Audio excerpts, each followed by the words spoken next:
ਉਹਦੀ ਜ਼ਾਤ ਪਾਕ ਤੋਂ ਕੁਰਬਾਨ ਜਾਵਾਂ, ਬੜਾ ਹੀ ਬੇਨਿਆਜ਼ ਹੈ। ਉਹਦੀ ਰਹਿਮਤ ਜੋਸ਼ ਚ ਆ ਜਾਵੇ ਤੇ ਇੱਕ ਖਿਆਲ ਤੇ ਬਖਸ਼ ਦਿੰਦਾ ਹੈ, ਇੱਕ ਨੇਕ ਗੁਮਾਨ ਤੇ ਬਖਸ਼ ਦਿੰਦਾ, ਉਹ ਨੀਅਤ ਤੇ ਬਖਸ਼ ਦਿੰਦਾ ਹੈ। ਇੱਕ ਬੜਾ ਡਾਢਾ ਬਾਦਸ਼ਾਹ ਸੀ, ਫੌਤ ਹੋ ਗਿਆ।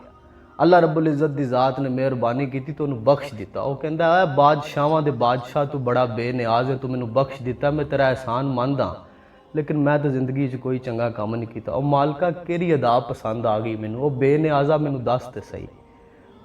आवाज़ आई याद कर, एक दफ़ा खलोता सै तू अपने महल के बाहर, तू अपनी पूरी फौज इकट्ठी की अपने सामने। मशरक मगरब कोई ऐसा मुल्क नहीं सी जिहड़ा तेरे ते हमला कर सकता हो, बहुत तगड़ा सै तू उदों दुनिया के उत्ते। जो सारी फौज तेरे सामने आ गई ना, तो फिर तेनों एक ख्याल आया, तो गज़वा उहद का ख्याल अपने दिमाग में लिया। जो रसूलुल्लाह सल्लल्लाहु अलैहि वसल्लम के दंदान मुबारक शहीद होए, जिस जंग च रसूलुल्लाह सल्लल्लाहु अलैहि वसल्लम के चेहरा अनवर ते जख्म लगा, तो तू क्या काश मैं उस वक्त होंदा और ये सारी फौज मेरे कोल होंदी, मैं अपना एक एक सिपाही रसूलुल्लाह दी हुर्मत दे उत्ते कटवा मरेंदा, मैं आप जान दे देंदा पर अपने आका तक किसी नूं पहुंचन ना देंदा। सिर्फ एक ख्याल आया सी और तेरी अखां चों एक आंसू निकलिया सी जिहड़ा तेरे रुखसार तक अपरिया सी। असी उस ख्याल की वजह तो तेनू बख्श दिता।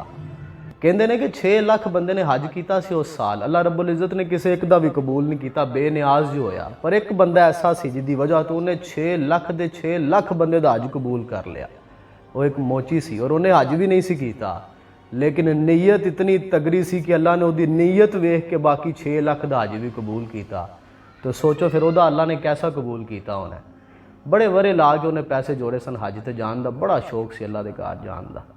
वालदा की बड़ी खिदमत करता सी, वालदा बीमार सन, तो जो हज का वेला आया ना, तो वालदा इतनियां बीमार हो गई कि जितने सारे पैसे उन्हें जोड़े सन हज ते जान वास्ते, उन्हें अपने वालदा की खिदमत सर्फ कर दिते। अल्लाह ने नीयत इतनी पसंद आई उस हज की, अल्लाह ने कहा बाकी 6 लाख का हज भी कबूल किया तेरी नीयत की वजह तो।